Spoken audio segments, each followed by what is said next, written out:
जाण्याने टीका केलेली आहे. त्यांनी म्हटलं आहे की फक्त कळ काढत बसलं तरी जेड प्लस सुरक्षा मिळते. नेमकं चाललं काय नेमकं? त्याच्या बापाला पण केंद्राची सुरक्षा आहे ना, त्याचे जे पिताश्री आहेत ते काढून घ्या ना. त्याने कुठली कळ काढली? बरं का, हे अशा लोकांना गृहमंत्री आवरू शकत नसतील शरद पवारांसारख्या ज्येष्ठ नेत्यांवर. हां, याचा अर्थ असा आहे की केंद्र सरकारवर तुमचा विश्वास नाही, मोदींच्या सरकारवर, अमित शहांवर, गृहमंत्र्यांवर. तुम्ही तसं पत्र लिहा मग की तुम्हाला काय कळत नाही. त्याच्यामुळे महाराष्ट्र जनाजनाही सुरक्षा दिली आहे केंद्राने, ती काढून घ्या. त्याने पत्र लिहावं आहे आणि अमित शहाना पत्र लिहावं की तुम्हाला काय कळत नाही, तुम्ही मूर्खात, तुम्ही कोणालाही सुरक्षा देत आहे.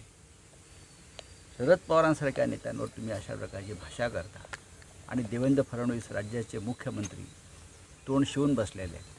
सर, रेखा सकटच्या आश्रमातून 2 महिलांना सुटका मिळालेली आहे सेक्स स्कॅन्डलच्या संदर्भात. कुठल्या? रेखा सकटला, कराडच्या रेखा सकटला. आणि जेव्हा लोकशाहीने ही बातमी चालवली तेव्हा पोलिसांना जाग आलेली आहे.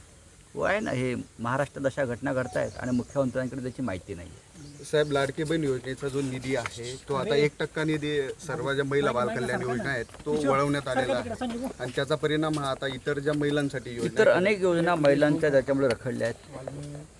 मुलांच्या आश्रमशाळांच्या सुद्धा निधीमध्ये घट करण्यात आलेली आहे. भविष्यामध्ये शिक्षणातला निधीसुद्धा कमी केला जाईल, कारण त्यांना निवडणुका जिंकायच्या आहेत.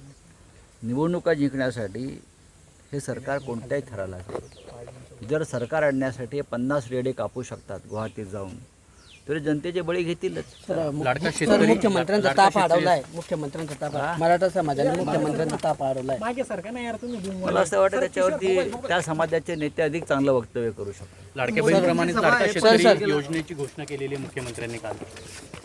लाडका शेतकरी म्हणून करू द्या ना. याच्या आधी काही शेतकरी लाडका नव्हता कोणाचा, यांचाच लाडका आहे.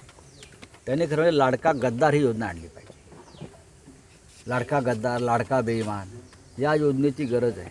कारण भविष्यामध्ये त्यांचं सरकार गेल्यावर त्यांना आपल्या लाडका गद्दारांनाच घेऊन बसावं लागेल. मुख्यमंत्र्यांच्या कार्यक्रमाला